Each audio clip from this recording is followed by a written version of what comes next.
Hello dear students, this is grade 12 mathematics lesson on unit 2, which is introduction to limits and continuity. So for today's lesson we focus on limits of a sequence.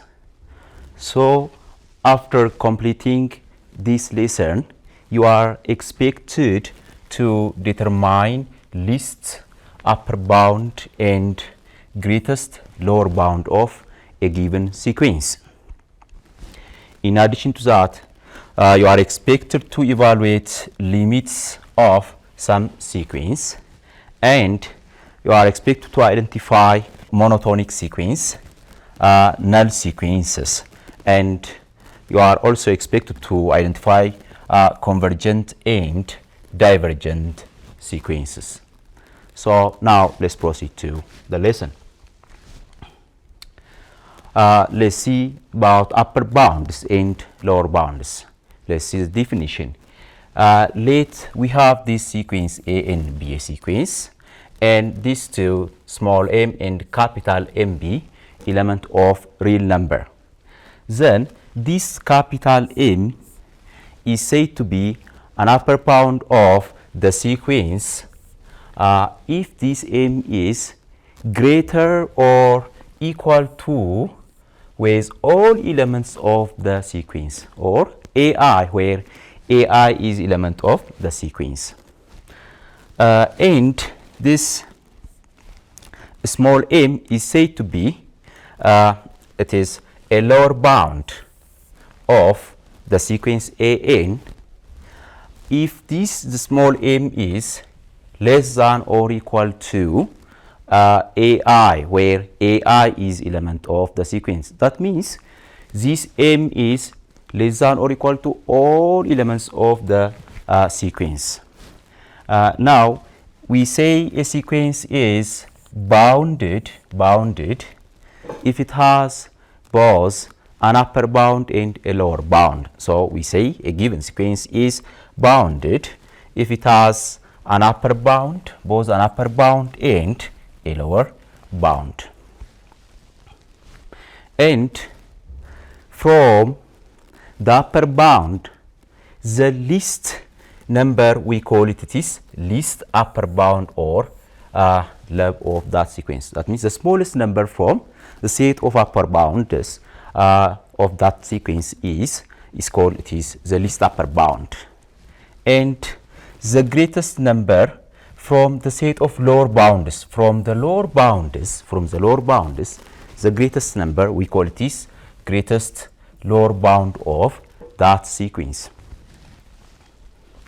Now let's see example for this concept. Now let's try to find the upper bound, lower bound, the least upper bound, and the greatest lower bound of this sequence. To find this, we need to list some terms of this sequence. The first term of this sequence, if you put 1 here, you get -1. When you put 2, you get 1/2, -1/3, 1/4, and it goes on like this. So when you see this sequence, if it goes on like this, at infinite term, this will goes to 0. So it starts from -1, 1 over 2, negative 1 over 3, 1 over 4. As you can see, the denominator is getting bigger and bigger. So at infinity, the term will proceed, or it goes to 0. So when you see the elements of this sequence, or this sequence is found between negative 1 over 2, the smallest number from this set is this negative 1. Negative 1, 1 over 2, negative 1, it's going like this and goes to 0. So the smallest number from this set is negative 1, and the biggest number is 1 over 2. Next 1 over 2, it goes on, it decreases. So the greatest number is 1 over 2 here. So this sequence is found between these two numbers. It's found between negative 1 and 1 over 2. So we have negative 1 here, and 1 over 2.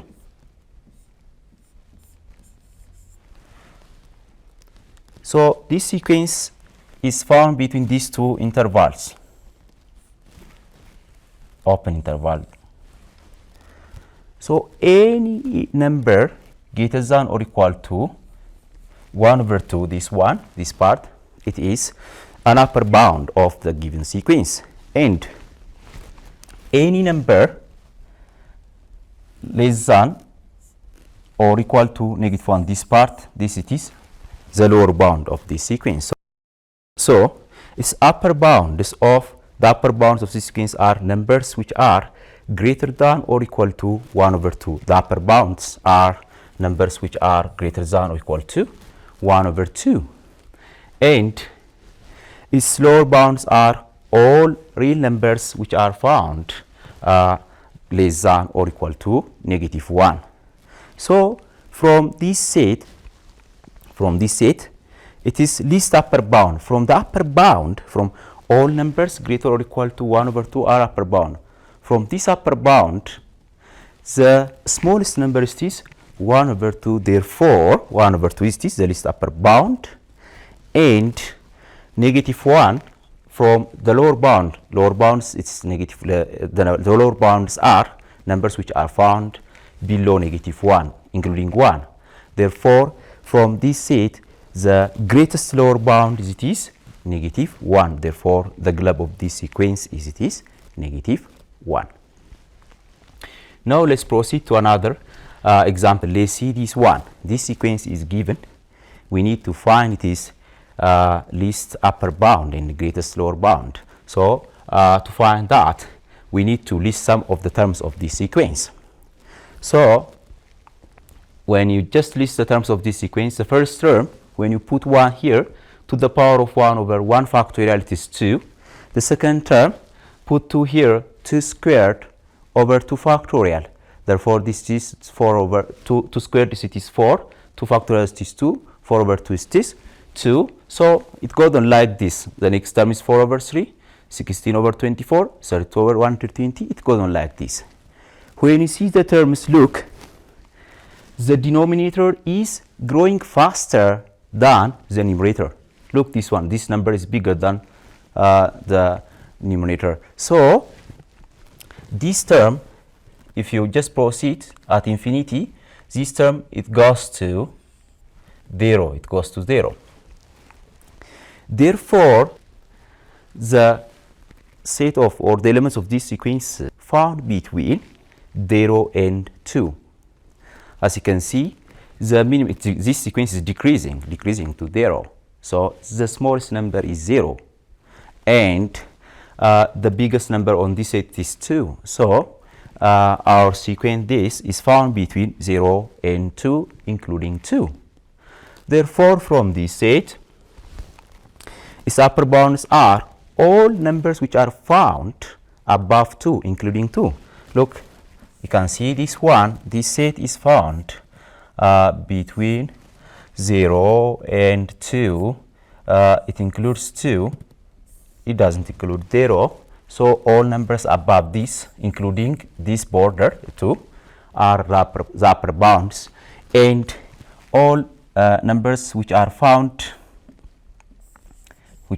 below 0, including 0, these are the lower bounds. Therefore, its lower bounds are all numbers which are less than 0. Least upper bound, its least upper bound from the upper bound, the least number is this 2, and the greatest lower bound from the lower bound, the greatest number is this 0. So this is the answer. Now let's continue to the third example. Let's see this one. This sequence is given. We are asked to find it is least upper bound and greatest lower bound. To find that, we have to list some of its terms. Let's see this. So to list the term of this sequence, let me write this in other form. If you divide this, both the numerator and denominator, by n, you get that result. This becomes 1 over n. This becomes minus 3n over n is minus 3.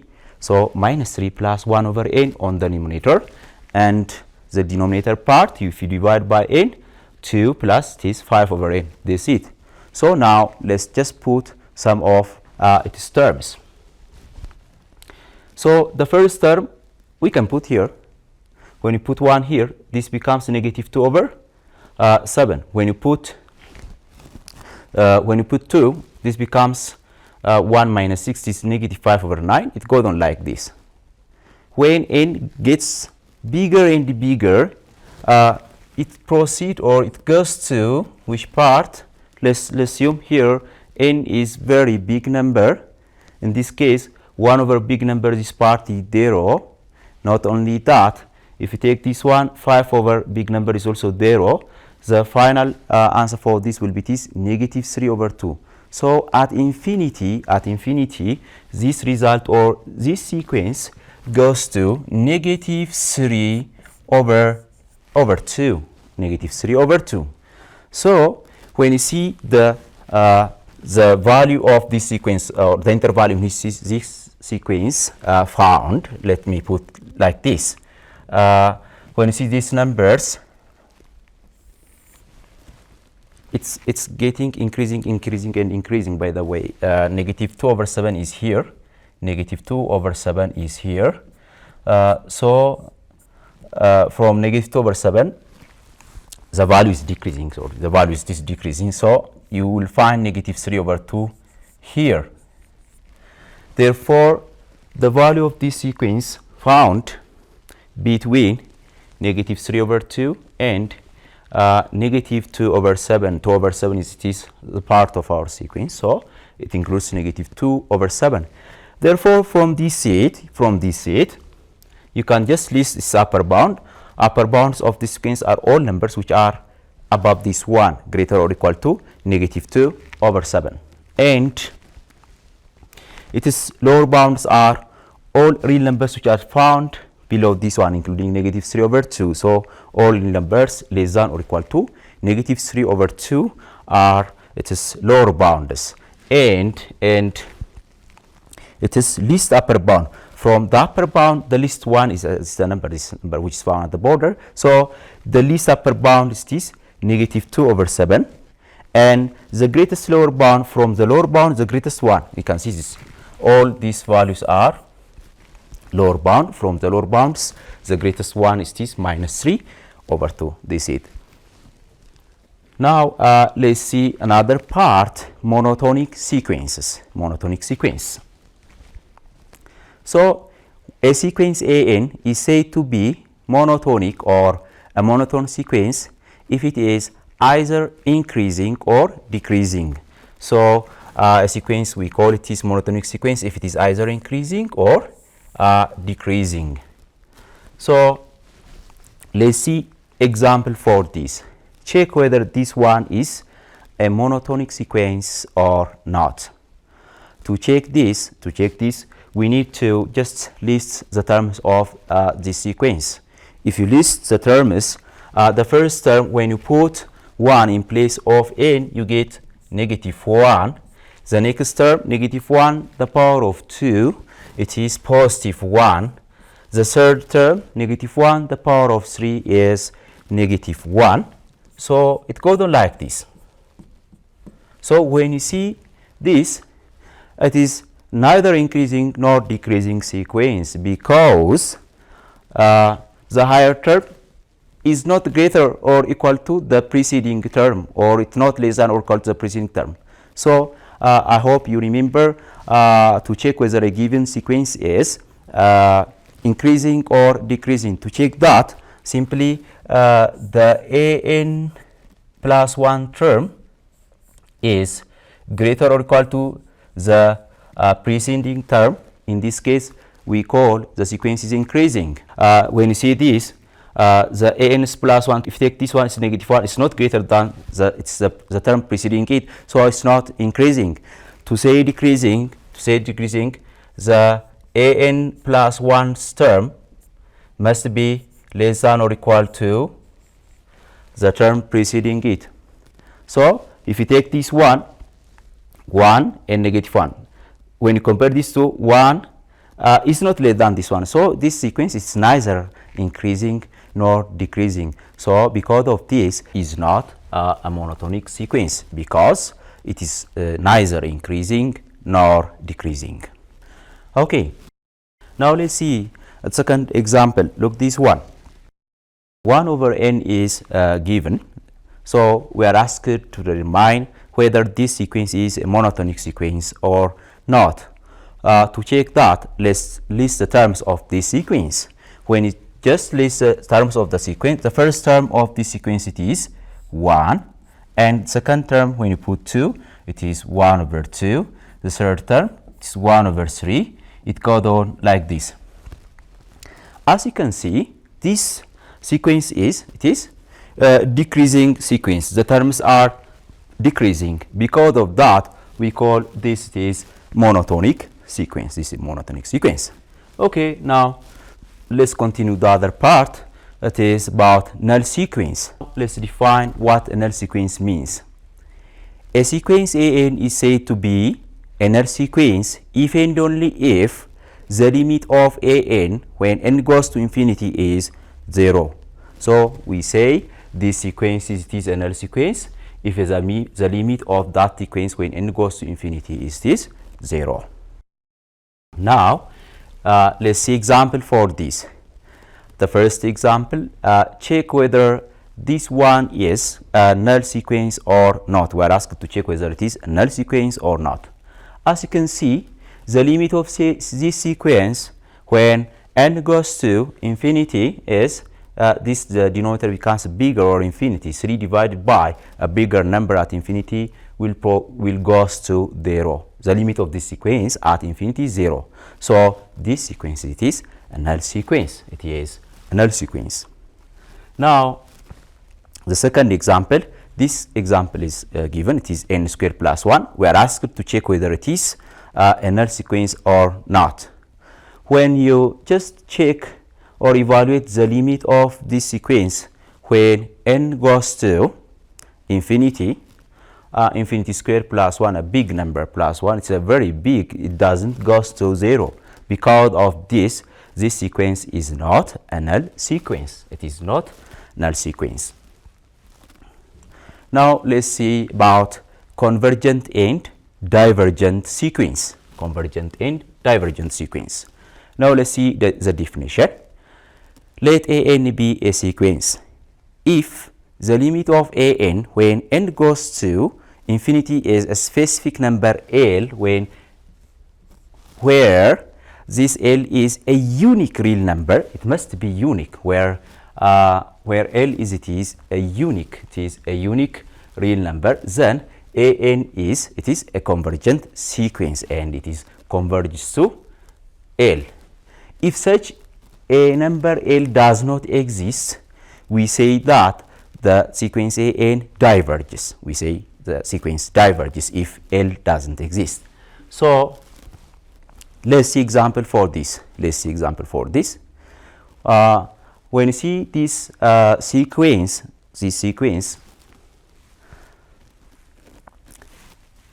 the terms, if you put the terms of this sequence, it is the first term is this -1, the second term 1, the third -1. It goes on like this. So at infinity, this sequence goes to 1 or -1. When n is even number, big even number, the sequence goes to 1. When n is a big odd number, the sequence goes to -1. Since at infinity, this sequence does not goes to a unique number. It's not unique. It goes to 1 or -1. Because of this, the limit of this sequence does not converge. So it is a divergent sequence. Now, let's see this example, second example, sine 1 over n. Look this one. When n goes to infinity, at infinity, this number is infinity 1 over very big number, or 1 over infinity. When you take this ratio, this value goes to 0. So sine 0 goes to 0. So the limit of this sequence as n goes to infinity goes to 0. It goes to 0. Because of this unique number, because of this sequence is a convergent sequence. So this sine 1 over n is a convergent sequence. Now note this one. If a monotonic sequence is unbounded, if it's not bounded, it's unbounded, in that case the sequence diverges. If a monotonic sequence is not unbounded, it diverges. If it is bounded, then it converges. A bounded sequence, it always converges. Increasing bounded sequence, assume this one, A1, A2, it's getting bigger. Increasing bounded, it's a bounded sequence but increasing. In that case, the sequence converges to the least upper bound of that sequence. If it is decreasing, converges to the greatest lower bound of that sequence. So this is it. If it is a bounded sequence and increasing, in that case, it converges to its least upper bound. If it is a decreasing sequence and bounded, in that case, it converges to the greatest lower bound of the sequence. Now, let's see example for this. If you take this one to the power of n, if you try to list the terms of this sequence, the first one is 2, the second one 4, the third 8. It goes on like this. As you can see, this sequence it is a monotonic, or it's increasing sequence. But this sequence is not bounded, because at infinity this number is getting bigger and bigger and bigger. It has no upper bound. So because of that, this is not bounded sequence. Therefore, this is unbounded monotonic sequence. So it diverges. So unbounded sequence, we say it always diverges. Now let's see second example. 1 over n. If you take this one, if you list terms of this sequence, the first one is 1, 1 over 2, 1 over 3. It goes on like this. So it's decreasing. So it is a monotonic sequence. We said earlier, this one is a monotonic sequence. And this at infinity, it converges to, we can see this one in this form. The terms of this sequence are 1 over n. It's found between 0 and 1 including, and it's decreasing. So it's a bounded sequence. So at infinity, since it is decreasing, it converges to 0. It's the least upper bound of the sequence. So this one is a bounded monotonic sequence, and since it is decreasing, it converges to the greatest lower bound, which is 0. Okay. Now let's try to evaluate limits of a sequence. Let's start from this one. The limit of 2 minus n over 3n minus 5, where n goes to infinity. To evaluate this limit, first we need to divide both the numerator and denominator by n. So you will get this one. When you divide by n, this is 2 over n minus n over n is this 1 over, when you divide this by n, it is 3 minus this minus 5 over n. So at infinity, when n goes to infinity, this result goes to 0. 2 over infinity, it is 0. So 0 minus 1, it's minus 1, divided by the denominator part, 3 minus 5 over n. When n goes to infinity, this number goes to 0. So the limit of this sequence at n goes to infinity will be this negative 1 over 3. This is the answer. Now let's continue to the second example. Okay, the limit of to the power of n times 3 to the power of negative n, where n goes to infinity. To evaluate this limit, we can rewrite this in this form. It's the limit of 2 over 3. This number, 3 to the power of negative 1, can be written as 1 over 3 to the power of n. So the ratio will be this 2 over 3 to the power of n, where n goes to infinity. If you remember this, it's a geometric sequence, by the way. It's a geometric sequence with a common ratio 2 over 3. Or in other words, if a the power of n, where a found between 1 and negative 1, the limit of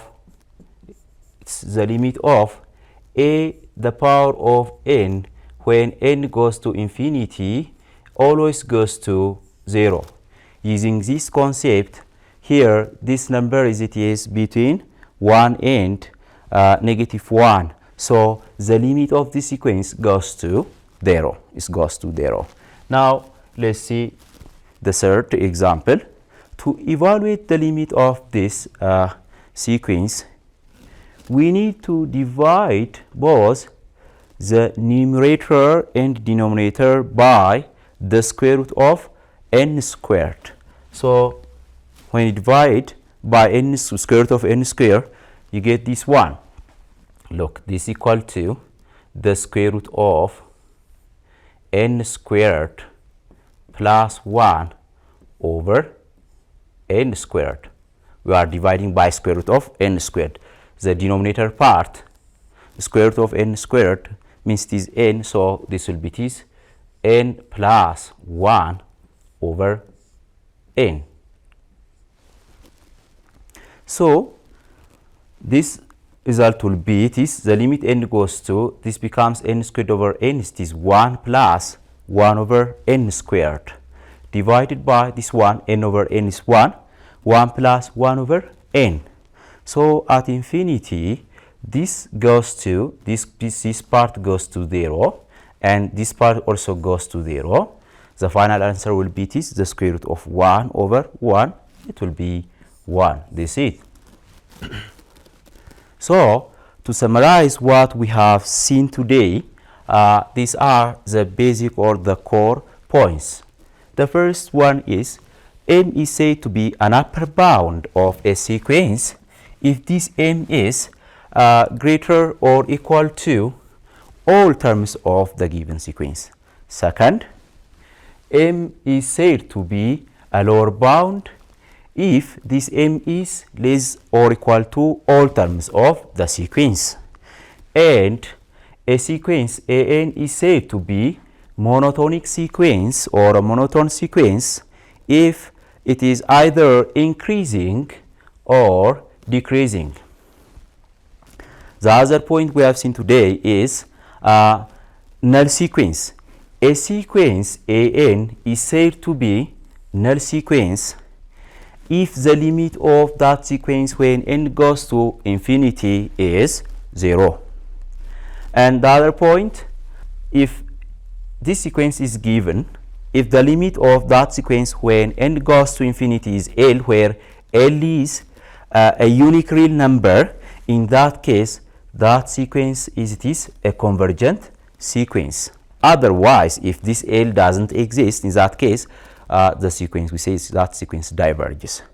So this is all about today's lesson. So for you to try, I'll give you exercise. Please try these questions by yourself. I'll give you to copy these questions.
So this is all about today's lesson. I'll see you on the next lesson. Until then, goodbye.